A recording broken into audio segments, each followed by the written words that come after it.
El 99% de las especies de nuestro planeta desapareció en una serie de catástrofes globales que llevaron la vida al borde de la extinción. Pero sin ellas, simplemente no estaríamos aquí.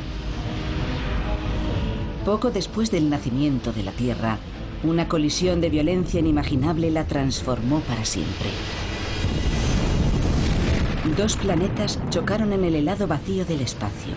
El impacto estuvo a punto de destruir nuestro mundo, pero en lugar de eso, lo convirtió en nuestro hogar.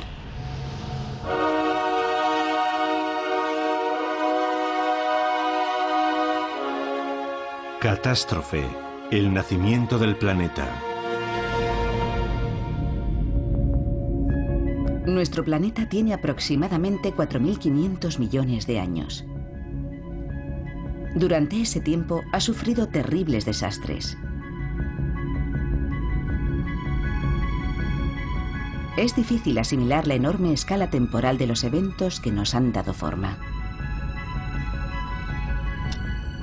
Para ponerla en perspectiva, imaginemos la totalidad de la violenta historia de la Tierra comprimida en las 24 horas que dura un día. Tan solo unos minutos después de medianoche, se produjo la primera catástrofe. Nuestro sistema solar ni siquiera había terminado de formarse. 20 protoplanetas orbitaban alrededor de una nueva estrella. Uno de ellos era la Tierra. Su aspecto era el de un infierno. No había agua ni oxígeno, y toda su superficie estaba envuelta en gases volcánicos tóxicos. Pero antes de que tuviera tiempo de estabilizarse, colisionó contra otro joven planeta en un impacto de proporciones bíblicas. La violenta colisión estuvo a punto de aniquilar a la joven Tierra. Pero en lugar de destruirla, desencadenó una serie de acontecimientos que dieron origen a la aparición de la vida.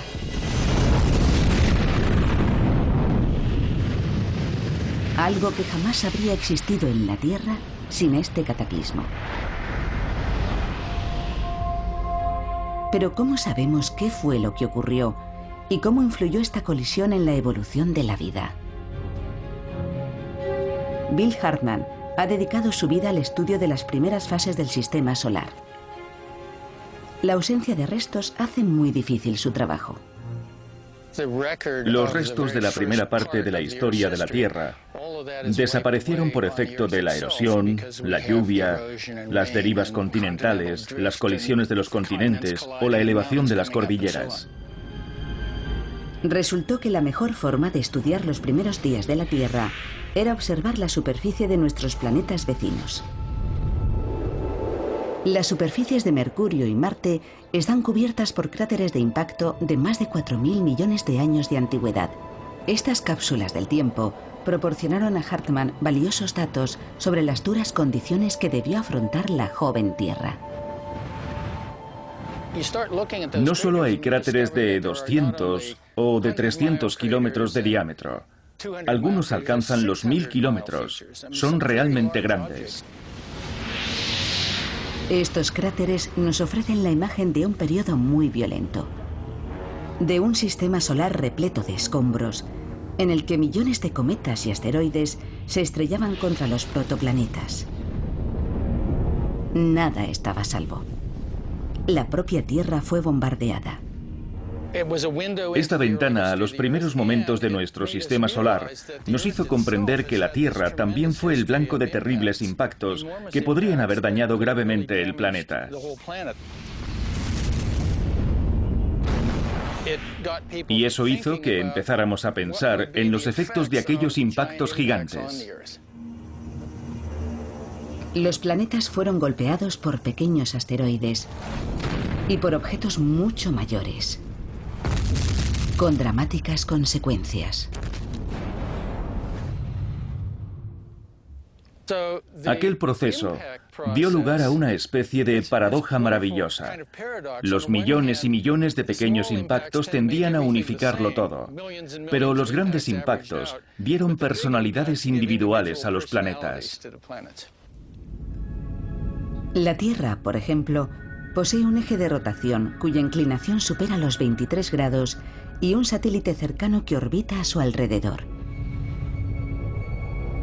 Dos características que inspiraron a Hartmann una teoría radical: que la Tierra había colisionado contra algo del tamaño de otro planeta, creando esa inclinación, y la Luna. En aquella primera fase había planetas ya formados, pero también cuerpos de desecho. Y si uno de ellos se hubiera estrellado contra la Tierra, podrían haberse desprendido materiales que al orbitar a su alrededor habrían acabado formando la Luna. Hartmann imaginó el momento de aquella terrible colisión.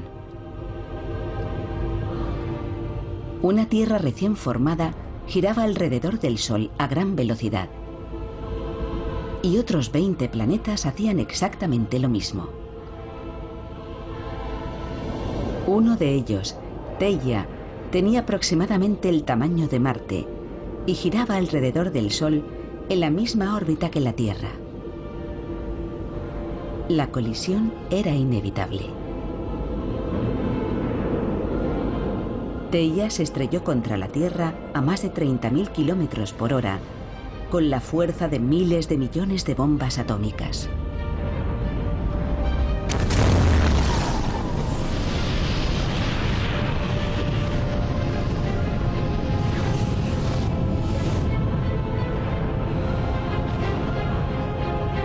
El impacto desprendió enormes fragmentos de la corteza terrestre. Miles de millones de toneladas.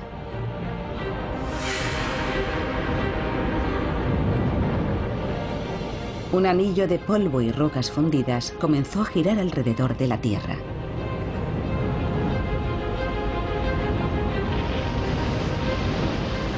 Los restos se fueron aglomerando, hasta formar una bola 50 veces más pequeña que nuestro planeta. Lo que hoy llamamos la Luna. Hartmann lanzó esta idea en los años 60, pero la comunidad científica se resistió a aceptarla. Para los científicos, todo era un lento proceso geológico, como las montañas que se desgastan perdiendo minúsculos granos de arena. Y pensar que algo tan colosal como la Luna se hubiera formado como resultado de un solo evento era algo que les costaba asimilar.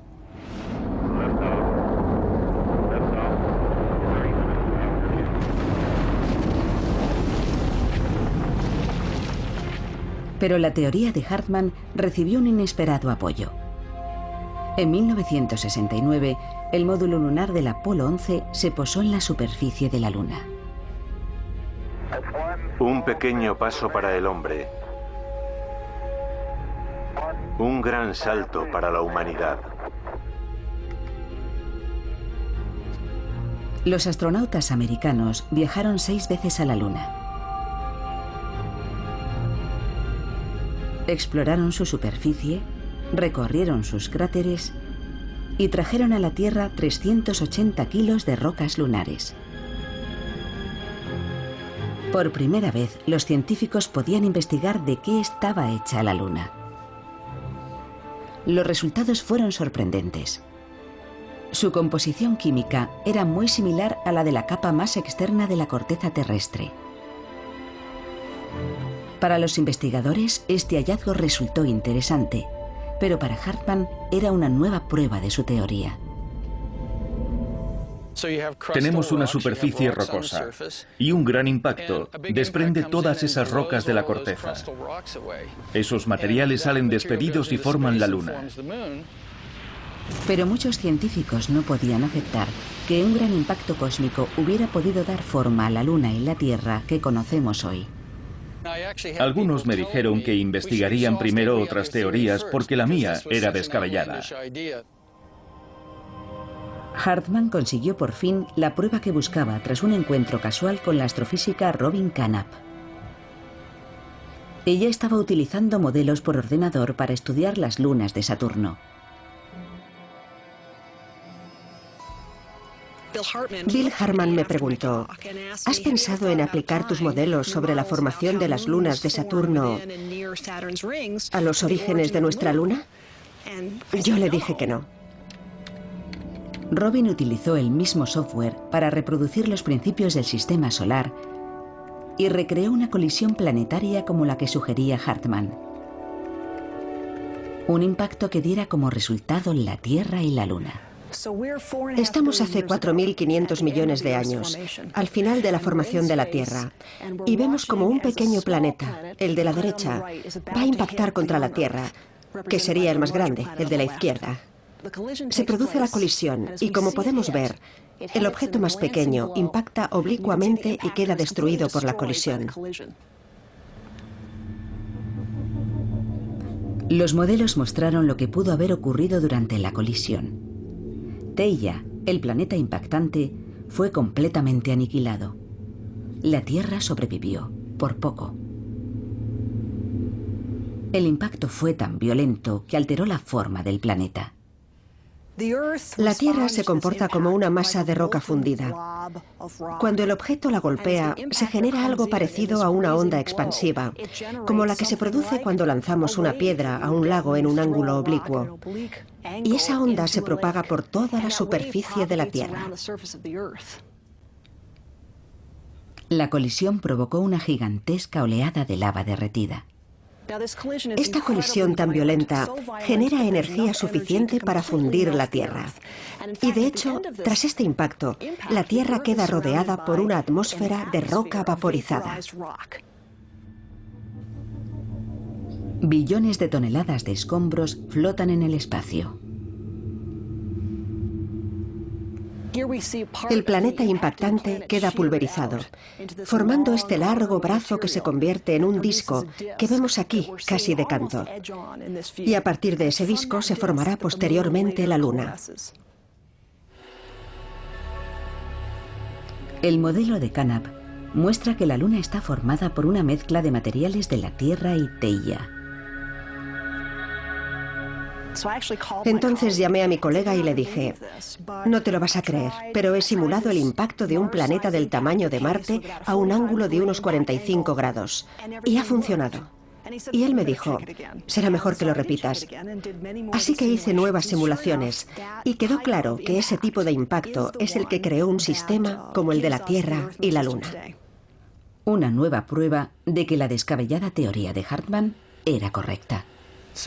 Fue emocionante ver que sus modelos ratificaban que se podría haber formado un anillo de escombros alrededor de la Tierra, del que habría surgido la Luna.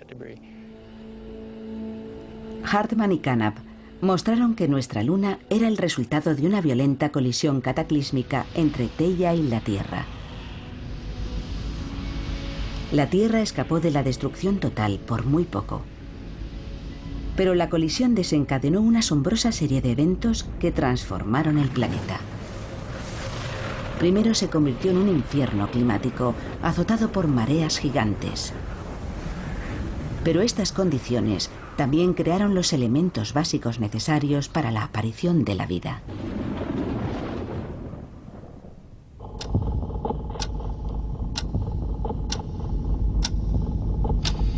Apenas han pasado 10 minutos en nuestro reloj de la historia de la Tierra. 30 millones de años en tiempo real. El periodo más importante de la vida de nuestro planeta. La Tierra empezó a recuperarse de su colisión con Theia y los restos del desastre formaron la Luna.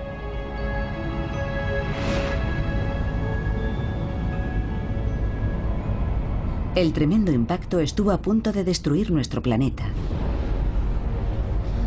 Pero esta catástrofe dio lugar a un nuevo comienzo. Puso en marcha una cadena de acontecimientos que iba a transformar la Tierra en el oasis verde y azul que es hoy nuestro hogar.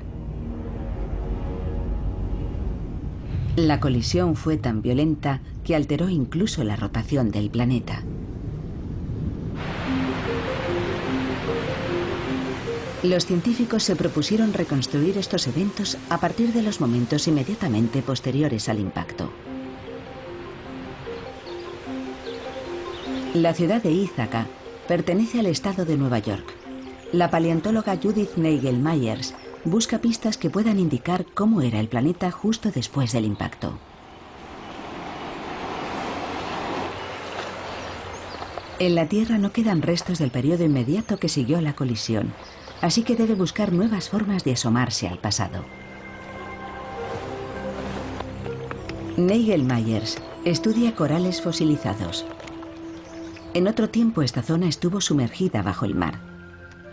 Estos corales solo tienen 400 millones de años, pero contienen información vital sobre cómo era la Tierra hace 4.500 millones de años, cuando se formó la Luna.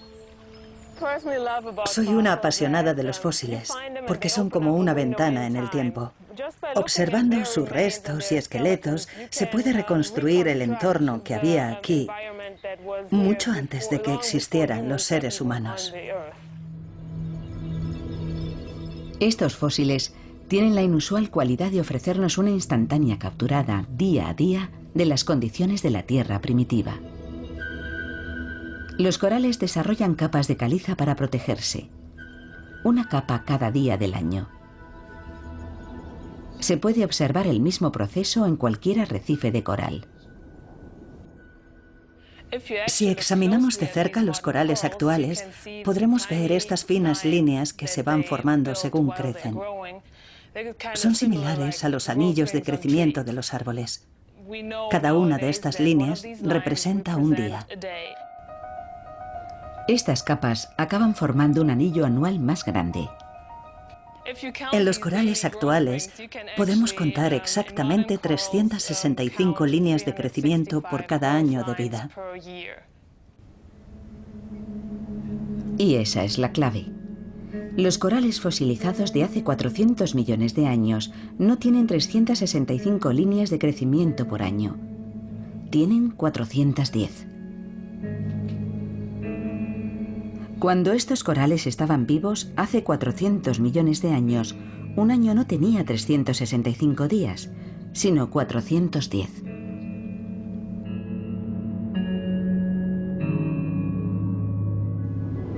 Pero se mida en días o en horas, la traslación de la Tierra alrededor del Sol nunca varía. La duración de un año siempre es constante. Por lo tanto, si hace millones de años un año tenía más días, los días debían ser más cortos. Eso significa que hace mucho tiempo, cuando este animal estaba vivo en el océano, los días de entonces tenían menos horas que los actuales. Hace 400 millones de años, un día tenía solo 21 horas. Y si los días eran más cortos, tenía que ser porque la Tierra giraba más deprisa. La velocidad de rotación de la Tierra hace 400 millones de años permite calcular su velocidad justo después de la colisión planetaria. Hace 4.400 millones de años, un día duraba 6 horas. El enorme impacto que creó nuestra Luna hizo girar a la Tierra a un ritmo 4 veces superior al actual. Fue el primer paso hacia la Tierra habitable en la que vivimos hoy. Nadie podría haberlo imaginado. Esta vertiginosa rotación desencadenó las peores condiciones climáticas que el planeta ha experimentado jamás. Colosales tormentas y huracanes asolaban su superficie. Parecía que la colisión con Theia había convertido la Tierra en un mundo inhabitable.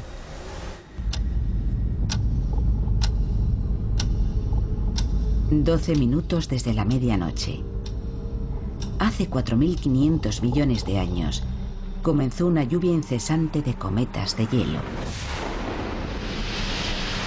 Un bombardeo salvaje, pero no un desastre.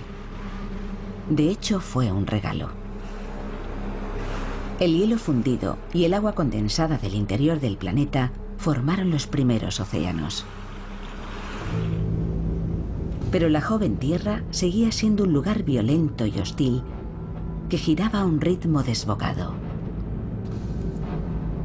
Lluvias torrenciales y vientos de 800 kilómetros por hora azotaban la superficie. La atmósfera era un cóctel letal de dióxido de carbono y lluvia ácida. Parecía imposible que en un lugar semejante pudiera surgir la vida. De no ser por un detalle. Nuestra luna era muy diferente a la que hoy contemplamos. Estaba 10 veces más cerca, dominando casi por completo el horizonte. Era otra consecuencia de la gran colisión, pero esta vez su efecto fue positivo. Al estar tan cerca, su efecto gravitatorio era mucho más poderoso. Los nuevos océanos terrestres eran atraídos por una fuerza incontenible. Gigantescas mareas recorrían el planeta a cientos de kilómetros por hora. Se podría pensar que eso haría aún más difícil la aparición de la vida, pero no fue así. En realidad contribuyó a que surgieran los primeros seres vivos.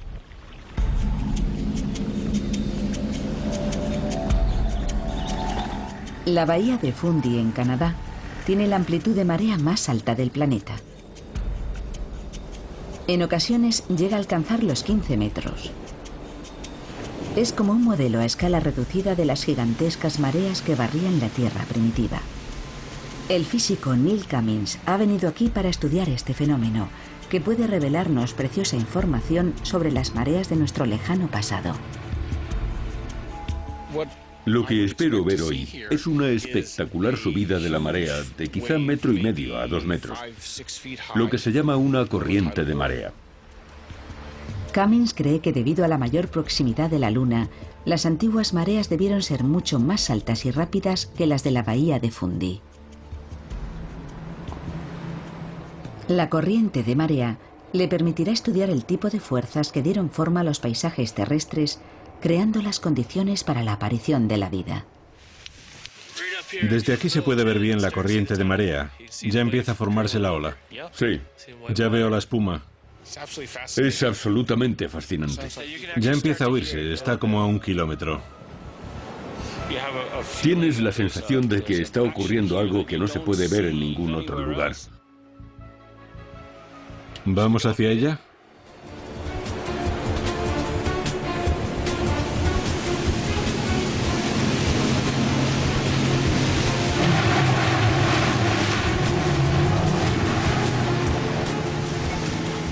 Ahí viene.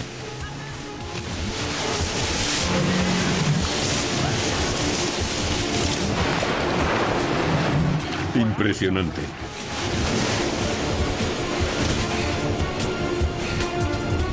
Cada 24 horas entran y salen de la bahía 100.000 millones de toneladas de agua de mar. Esta corriente de marea es una de las mayores del mundo. La avalancha se estrella contra las orillas y a su paso arranca tierra, minerales y otros materiales que finalmente arrastra al mar.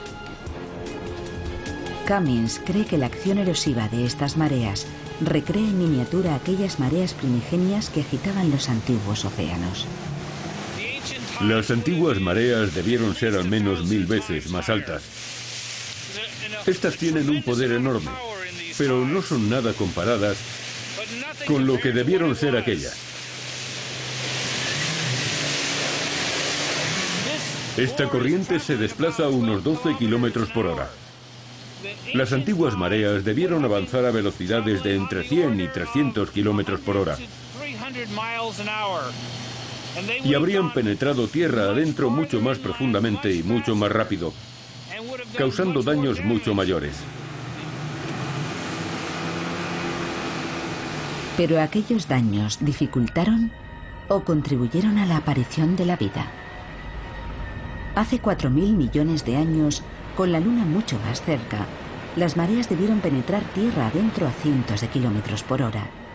Cada nueva marea arrastraba hacia el mar millones de toneladas de materiales, dejando las costas devastadas.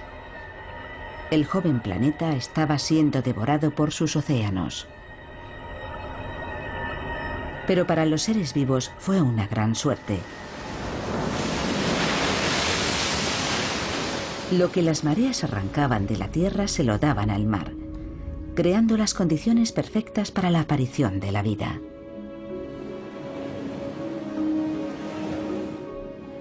Para que surgiera la vida, los océanos debían contener una gran cantidad de minerales que se combinaran e interactuaran libremente.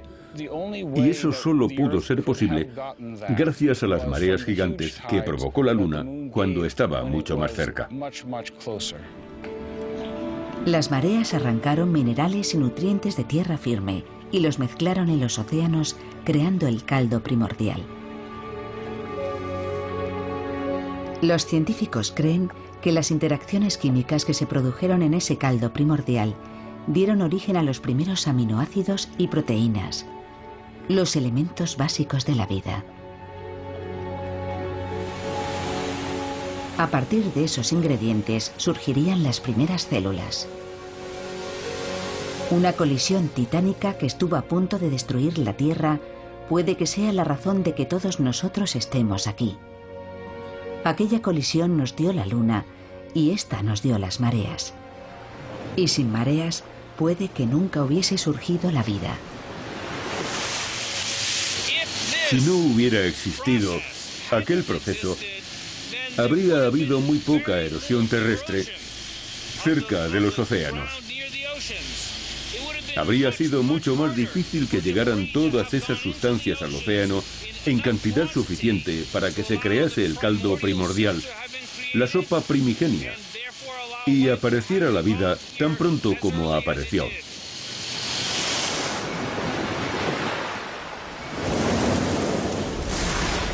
La promesa de la vida se encontraba en los océanos en forma de simples cadenas de moléculas, las precursoras de la vida. Pero la superficie terrestre seguía siendo hostil. El planeta giraba vertiginosamente, el clima era caótico y las mareas demasiado violentas. Si no se suavizaba la influencia de la Luna, la evolución tendría que esperar indefinidamente.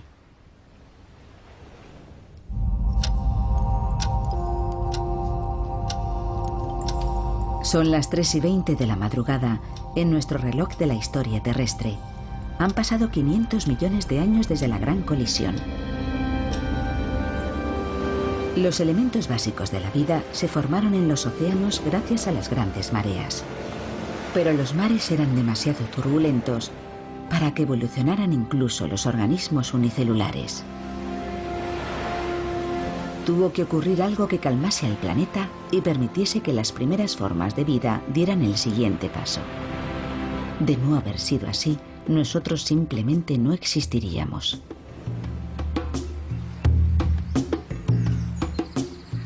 En KwaZulu-Natal, en Sudáfrica, la paleontóloga Nora Noffke estudia los primeros pasos que dio la vida. Los fósiles que ha descubierto en esta garganta están desvelando muchos secretos.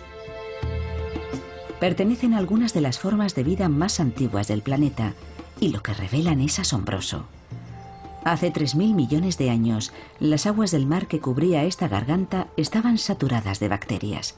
1.000 millones de años después de la colisión, la Tierra rebosaba de vida. Fue uno de los grandes momentos de mi carrera. Habíamos estado buscando todo el día y de repente, a media tarde, cuando los rayos del sol alcanzaron el ángulo correcto, empezamos a ver fósiles por todas partes. Fue increíble. Eran los restos de grandes colonias de bacterias. Estas crecían en zonas poco profundas de los antiguos mares y se encontraban entre los primeros seres vivos celulares que habitaron el planeta.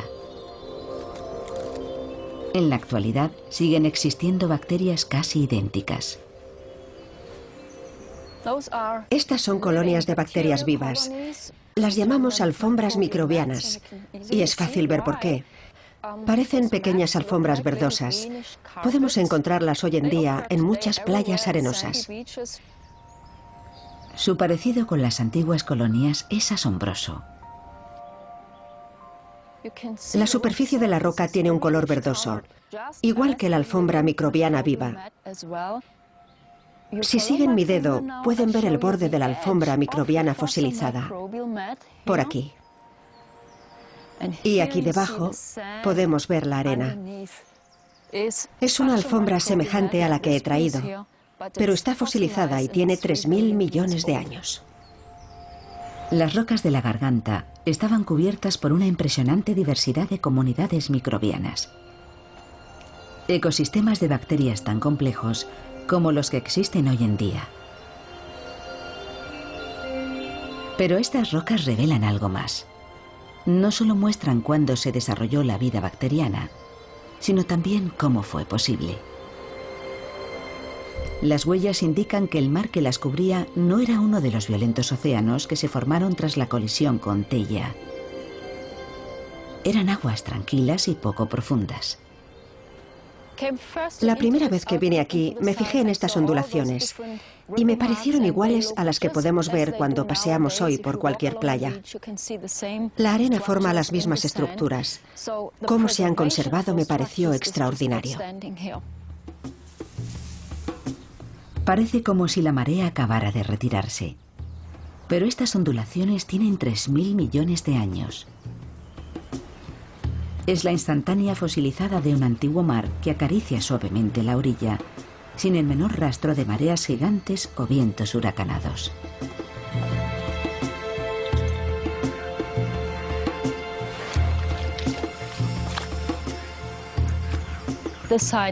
Al menos hace 3.000 millones de años, las condiciones aquí eran normales. Este era un entorno apacible, en el que la vida podía evolucionar. Algo había hecho desaparecer las condiciones extremas y las violentas mareas, y lo había convertido en un entorno apto para la vida. La culpable, una vez más, había sido la Luna y su efecto gravitatorio sobre los océanos.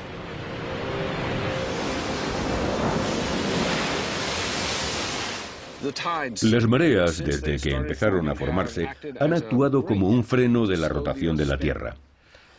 Casi podríamos decir que son como los frenos de un coche, que al presionar sobre los discos le hacen perder velocidad. Eso es lo que pasó y sigue pasando con las mareas. Es un proceso llamado fricción mareomotriz. Cuando se encuentran las mareas y los continentes, el agua hace presión contra la Tierra. Crea una fricción. Una fricción que frena literalmente la rotación de la Tierra. A lo largo de millones de años, la fricción mareomotriz fue frenando su vertiginosa velocidad. Los días se fueron alargando y los caóticos vientos huracanados se calmaron. Era un paso en la dirección correcta, pero aún insuficiente para dar origen a los mares en calma que vemos fosilizados en KwaZulu Natal. La Luna aún estaba muy cerca y su atracción gravitatoria sobre los océanos seguía siendo demasiado fuerte.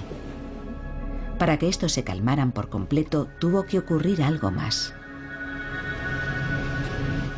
Las respuestas llegaron gracias al programa Apolo de la NASA, hoy en su fase final tras la misión que llevó al hombre a la Luna.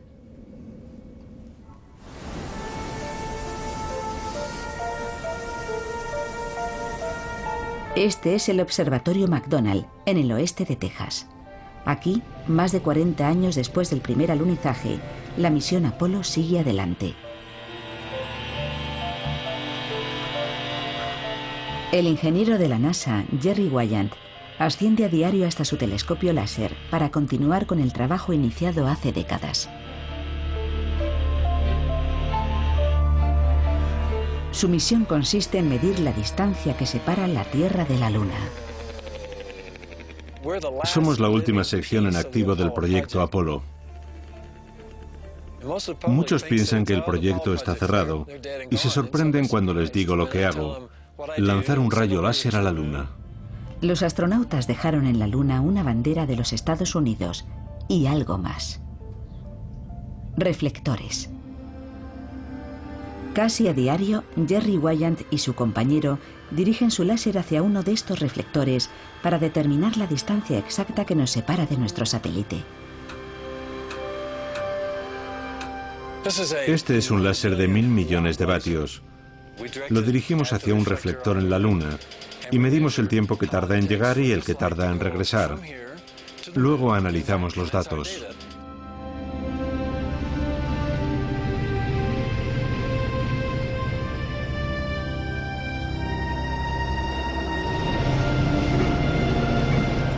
El láser mide el tiempo transcurrido con una precisión de 1 billonésima de segundo.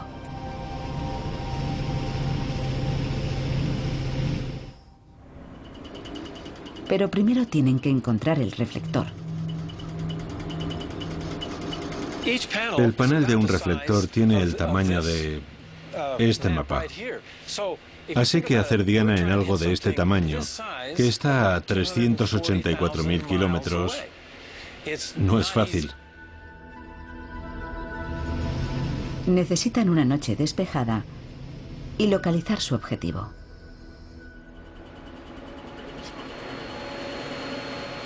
¿Parecen iguales? Sí, es fácil perderse. A veces tardan hasta 4 horas en localizar el reflector.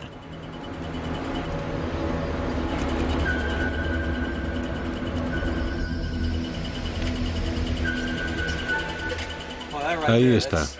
Ese es el reflector lunar que buscamos. Esta noche el rayo láser tarda 2 segundos y 397 milésimas en llegar a la Luna y volver. Cuando veo la Luna no pienso en cosas románticas, solo me digo, espero que el láser funcione. Puede no ser muy romántico, pero sí sorprendente. Cada año, el rayo láser de Weyand tarda un poco más en llegar, porque cada año la Luna está un poco más lejos. Una de las razones de que los científicos estén tan interesados en estos datos es confirmar sus sospechas de que la Luna se aleja de la Tierra. Y nos han confirmado que según sus cálculos es así. Es un hecho. Aproximadamente 3,8 centímetros cada año. Y ahí está la clave para entender por qué los océanos se calmaron y surgió la vida. Hace 3.500 millones de años, la Luna solo estaba a 24.000 kilómetros de la Tierra, lo que produjo las mareas gigantes. Pero paradójicamente, esas mismas mareas hicieron que se alejara.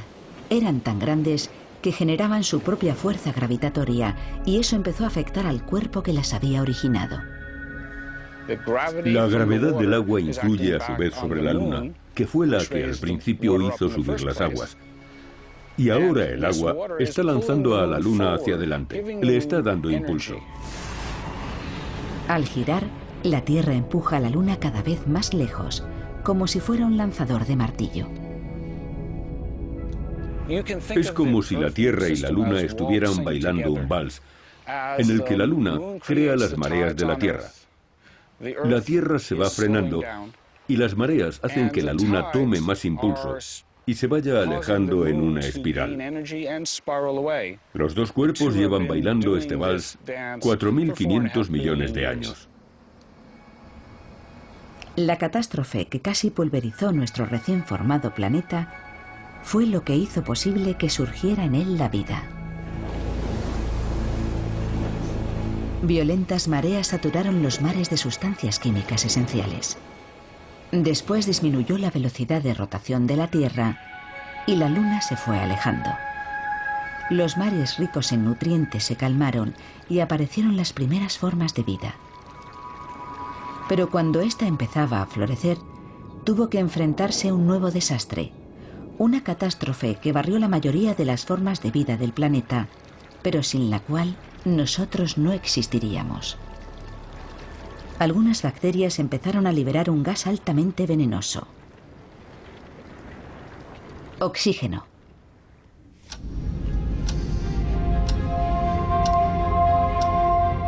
Son las 8:10 de la mañana en nuestro reloj planetario.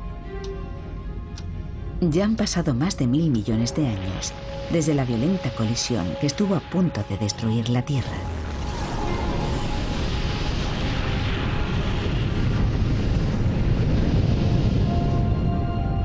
El impacto creó la Luna y puso en marcha una cadena de acontecimientos que condujo a la aparición de vida bacteriana en los mares. Algunas de esas bacterias desarrollaron un nuevo proceso que aniquilaría numerosas especies y afectaría a todas las formas de vida. Pero sin él no existiría en el planeta ninguna forma de vida compleja.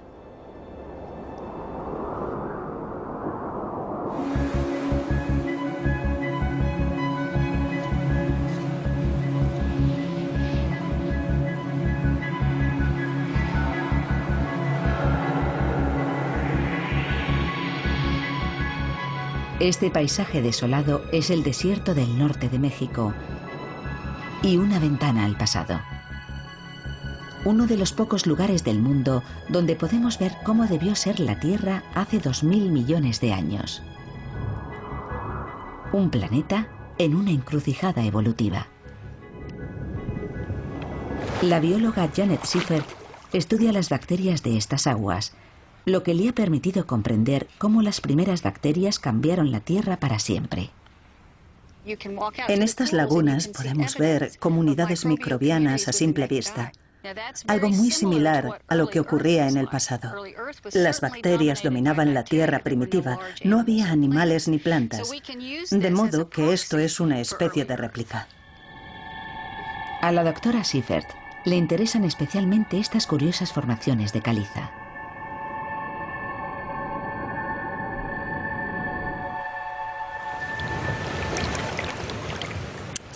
Esto es algo extraordinario. Ya sé que parece simplemente una piedra del fondo de este río, pero en realidad es una comunidad compleja de vida microbiana. Los estromatolitos están compuestos por partículas de caliza depositadas por bacterias. Sus curiosas estructuras forman estos mini arrecifes.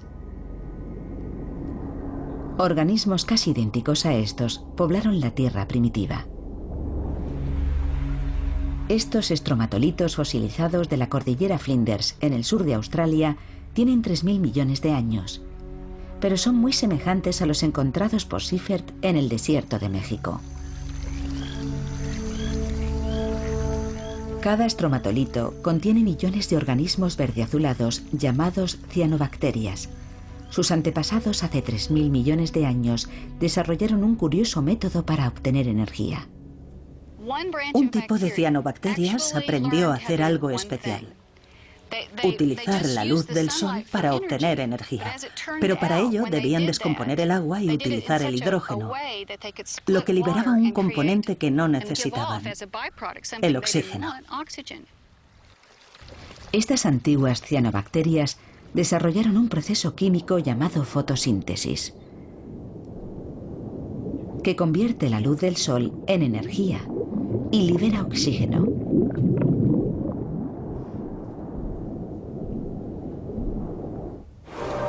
Fue una revolución biológica que cambió el planeta para siempre. Las cianobacterias bombearon oxígeno a los océanos y después a la atmósfera. Si hace 3000 millones de años no hubieran desarrollado la fotosíntesis, casi no habría oxígeno en la atmósfera actual. Sin las cianobacterias no podríamos haber evolucionado. Ellas son las responsables de que respiremos oxígeno. Cuando las cianobacterias empezaron a liberar oxígeno, cambiaron nuestro planeta para siempre. Cambiaron la forma en que la vida iba a evolucionar y cambiaron la atmósfera por completo.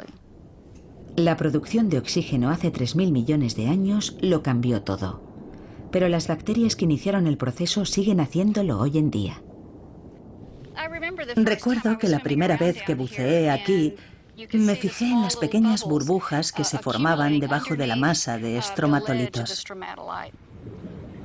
Era increíble pensar que ese proceso que estaba viendo allí mismo fue lo que creó la atmósfera que respiramos hoy. Aquellas antiguas cianobacterias fueron las antepasadas de todas las plantas del mundo. La fotosíntesis fue un éxito extraordinario. Las bacterias florecieron y evolucionaron. Siempre relacionamos los microbios con algo malo. Pero si las bacterias no hubieran conseguido procesar la energía del sol y liberar oxígeno, ni ustedes ni yo estaríamos aquí. Porque eso fue lo que permitió la evolución de seres vivos complejos. Pero para los organismos que no pudieron adaptarse, el oxígeno significó la muerte. Empezó a liberarse aquel nuevo elemento, el oxígeno, y fue un veneno para la mayoría de los seres vivos del planeta. Lo que ocurrió fue realmente devastador. Todos debían intentar adaptarse a la presencia de oxígeno en la atmósfera. Unas pocas bacterias lo consiguieron. Y aquellas supervivientes fueron el origen de seres como nosotros. Me siento muy afortunada, porque si aquel gas venenoso que liberaron las cianobacterias no se hubiera acumulado en la atmósfera, yo no estaría aquí. De modo que esta gran innovación biológica que tuvo lugar hace 3.800 millones de años debería estar entre las que más ha beneficiado al ser humano. A las 8:12 de la mañana, la atmósfera ya contenía oxígeno y los océanos hervían de bacterias. La vida había comenzado, pero el origen de todo fue una catástrofe. El nacimiento de la vida puede parecer algo inevitable, pero no lo es en absoluto. Tal vez aquel gran impacto fue la única razón de que apareciera.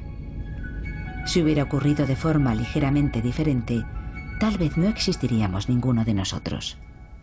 Si pensamos en los diferentes impactos que se podrían haber producido, dando como resultado sistemas Tierra-Luna mucho menos habitables que el nuestro, impresiona pensar que, en cierto sentido, tuvimos suerte. Y esa es la clave. Tuvimos suerte no solo con aquel primer gran impacto, sino en incontables ocasiones a lo largo de miles de millones de años. Lo que estamos constatando es que las catástrofes han jugado un papel muy importante en la evolución de la vida en la Tierra. Estamos al final de una larga cadena de eventos extraordinarios. Si se hubieran producido de cualquier otra forma, yo no estaría aquí, sentado en esta piedra. Solo hay una conclusión posible. No estamos aquí porque nos lo merezcamos, sino porque hemos tenido mucha suerte. La colisión con Theia fue solo la primera de muchas tiradas de dados. Te hace pensar en esa secuencia única de acontecimientos aleatorios que fueron necesarios para darnos la Tierra que hoy habitamos. Si cualquiera de ellos hubiera sido ligeramente diferente, nuestro mundo y nosotros mismos ni siquiera existiríamos. Así que una catástrofe siempre es, en cierto modo, un comienzo. Aquella colisión fue el comienzo de una nueva Tierra, muy distinta de los demás planetas del universo conocido, que inició el largo y difícil camino hacia la vida. De no haberse producido, probablemente no estaríamos aquí.